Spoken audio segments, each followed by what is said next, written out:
up, everybody? Welcome back. Forge Your Path podcast, episode number 8. So this is going to be a short and sweet one, and I just thought it was just a good reminder for me coming off of a great holiday weekend here. So it's President's Day today, Monday, February 20th, and this weekend we decided to do something fun. My girls had a great friend of theirs who moved down to Washington, D.C. a couple years back. So at the end of their 4th grade year, family moved down, who we'd gotten to know pretty well. They have boy-girl twins. We've got twin daughters. And so we became friends with the O'Keefes, who are just great people. And they moved away. And so it's been essentially a good 15 months since they'd seen them last, where Emma celebrated her birthday up here in New Jersey. So it's been since December of 2021. So we thought, you know what? We've been meaning to go down to Washington, D.C. We thought it'd be a great chance to, of course, go down and see the monuments and explore a little bit of the city. But most importantly, it was spend some time with some good friends and have a great weekend. So we get all excited. Friday night, we get in the car and the girls are kind of wondering, where are we going?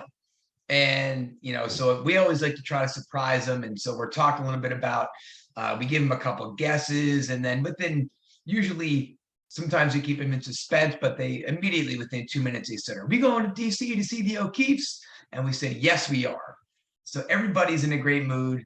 Everybody's fired up, and we couldn't be more thrilled. So our plan is we're going to drive down to Washington, DC Friday night, and Saturday after breakfast at some point, we're going to go hit the monuments a little bit, and they're going to meet up with us along the course of their Saturday. So again, mood is high. Everybody's in a great spot. And I remember a little bit before that, I was talking to a buddy of mine who said, you're driving down to Washington, D.C. like tonight? He's like, dude. I said, yeah, it's a 4-hour trip. He's like, 4 hours? You could have 4 hours to get down the turnpike. So he's already planted the seed of negativity. He's got me thinking about it. And he's like, that could be a 6-7 hour trip. And so immediately I'm on the watch, because there's nothing I hate more than traffic. I get antsy, always struggle with it. Just the feeling of helplessness where you cannot do anything except sit. So that seed had been planted for me. So in the car, we leave about 4 o'clock and we're off and running. So sure enough, we start in the first half hour playing some radio songs. Everybody's excited, catching some stuff on the radio. And we get to the New Jersey Turnpike and it slows down a little bit. So immediately I'm starting to think about how long is it going to take for us to get to Washington, D.C. So look, I have learned over time, nearly here, driving for 30 plus years, coming up on age 50 in a year, that, you know what? Yes, traffic is somewhat out of my control. And on trips like this, you got to make the most of it. You got to have a good mood. So I'm singing on the radio, even though we're not moving very fast. Everyone's on their devices, got books, doing their own thing. And I'm kind of making the most of it. So I don't have Sirius satellite radio. I'm just kind of scrolling through stations and catching some music. So having a pretty good time. Well, we get a couple hours in, and I'm also just a much better driver during the day. When it gets to be nighttime, I get antsy. So we're chugging along and we stop, get a couple of drinks, get some gas, hit the bathroom. We're about still about 2.5, 3 hours out. So now at this point, I'm really not catching much radio. And, frankly, I'm getting a little bit bored. So listen to a podcast. And that gets me going. Listen to a great podcast, because I feel like, I can't remember who it was at one point, but they called your car time Drive Time U, like Drive Time University. And it's kind of a cool way to think about it, that if you're in the car, you always have the opportunity to get educated, right? Make use of the time. Don't just fritter it away. So I listen to a great podcast. It's probably about 45 minutes long because I know everybody else is doing their own thing. And now we're in the stretch run, right? We're probably an hour out. So I'm got the music going again, and I'm singing tunes, probably extremely off key, but I'm just trying to keep myself going. And now I just start playing my own music because I'm not even catching radio stations. So I'm going through my hot playlist that I use to lift and work out. Things are good. And now we're literally mere minutes away. We're probably less than half an hour. And all I just keep thinking about is 3 hours to DC, 2 hours to DC, hour and a half to DC. And I'm just pushing, pushing, pushing. When we get there, everything's going to be okay. So about 25 minutes away, we're basically there. We're in the city and the slowdown occurs, right? So we're only maybe 6 miles away from the hotel, but we're not exactly moving at a brisk pace. We're kind of moving at a snail's pace. And things grind to almost a complete halt. So I feel the positivity waning. My wife's huffing and puffing a little bit, and girls start asking, how much more? How close are we to the hotel? So I'm starting to kind of internalize some of the environment here. Now, I'm going to come back to that. We get to now where we're literally 3 turns away. And the directions are turn left at this spot, and then at the next place at the 6th roundabout. I'm sorry, at the 6th roundabout, you're going to get on 14th Street Northwest. So what's interesting about the roundabouts in Washington, D.C., kind of took me as a flashback, almost going back to my summer trip, which is another story for another time, in Verona in 2022, where in this case, now every piece of the roundabout is a stoplight. So we're moving 20 yards, stoplight, 30 yards, stoplight. And so we get, again, 6 exits in a roundabout, about 3/4 of the way around the circle. And my wife points out that we're already 2 exits past the roundabout where we need to be. So what happens? She's saying, I missed the roundabout, and now, let's call it like it is, I'm kind of pissed. And I'm kind of snappy about the roundabout. I snap at her, and frankly, I'm just kind of a jerk. I don't remember exactly what I said, but I'm starting to lose my patience. I make it around the roundabout, and then I ask her what the next turn is. And at this point as well, I frankly forgot a big piece of information. I probably had to go to the bathroom pretty badly for about an hour, but I'm trying to power through because we just got to get to the destination. Everything's going to be perfect when we get to the hotel. So we get to the hotel, and there's no parking. Now we're in the middle of Washington, D.C., and there's 20 cars double parked out in front. And my wife says, do you want me to call the hotel? And I said, well, no, just park somewhere nearby. And again, kind of short with my wife. And I don't see anywhere to park. And I go up the block and I pull into the next lot. And the guy at the desk just starts pointing. He doesn't get out of the car, he just points. And I look at him and he just keeps pointing. And I say, what the hell are you trying to say to me? And then he gets out of the car and he says, this parking lot's closed. It closes at 10 o'clock.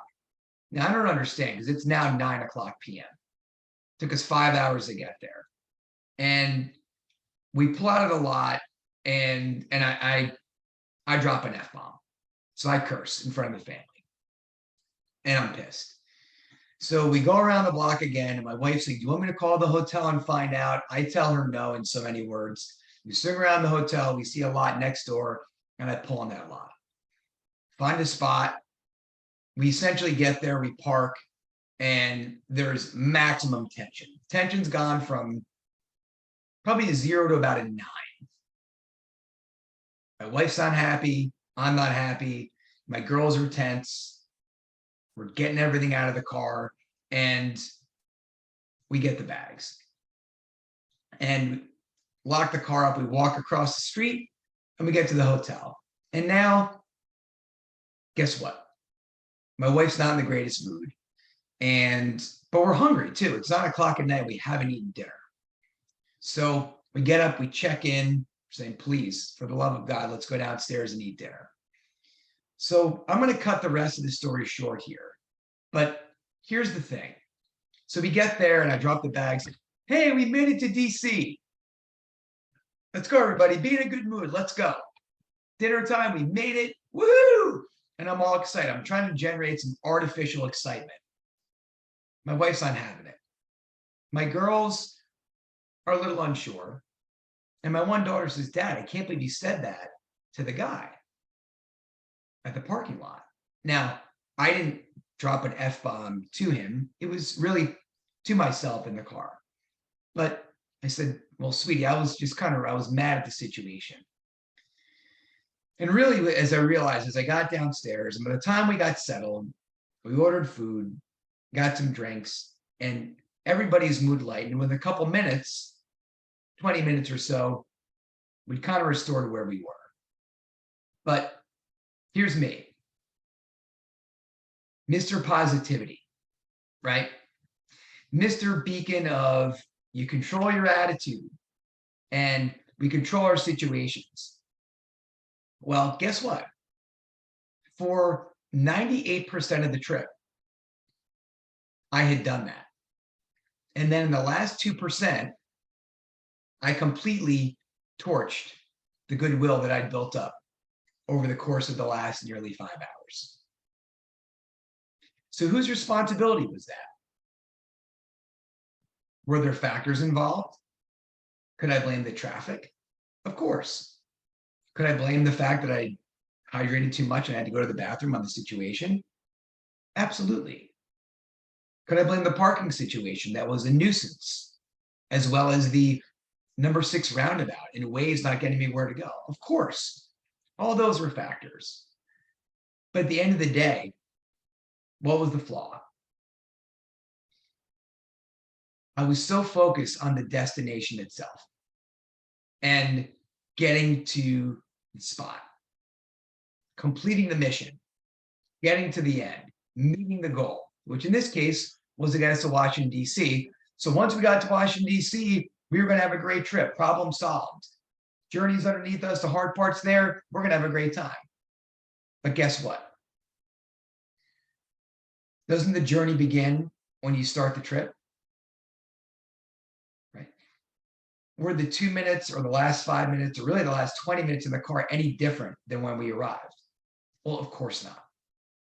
So in that little stretch of time, I, with my poor attitude, sabotaged our good time. I was the one that, yes, I'd kept a good attitude for 98% of it, but in my desire to finish the journey and to focus on the end here, I started to become the victim. I started to blame other things, and I started to think about all these things that were happening to me. When at the end of the day, it's just a road trip. And I think oftentimes this is just a great metaphor for other aspects of life, right? Or other road trips. I remember vividly this weekend as I was thinking about the road to Hana, when my wife and I were on a trip to Maui. And it was during our honeymoon, where I was so focused on getting to Hana that it was not the most relaxing. It was not the most enjoyable day. We had some good moments, but all I kept thinking of was when I get to Hana, we're going to reach this Valhalla of amazing waterfalls and scenic spots and this most incredible romantic place I've ever seen. And it wasn't about the journey and the trip of going to Hana. It was about Hana. It wasn't about the road to Hana. So for me, on that trip, as I reflect back on it, I had an okay time, but I brought tension and a little bit of not being in the moment and just focusing on getting there and the actual destination as opposed to the journey. And in the pursuit of any of our goals, isn't that really the ultimate fallacy? To focus on, hey, when I get to this end outcome, everything's going to be perfect. I'm going to have the income that I want. I'm going to achieve the satisfaction that I want. I'm going to have the feelings that I want. I'm going to be in the state that I want. And I'll have this achievement and satisfaction, and everything else will be solved. And isn't that really the most ultimate backwards way of thinking? Of course, when we get to the end of the rainbow, there's going to be satisfaction. There's going to be an achievement from that.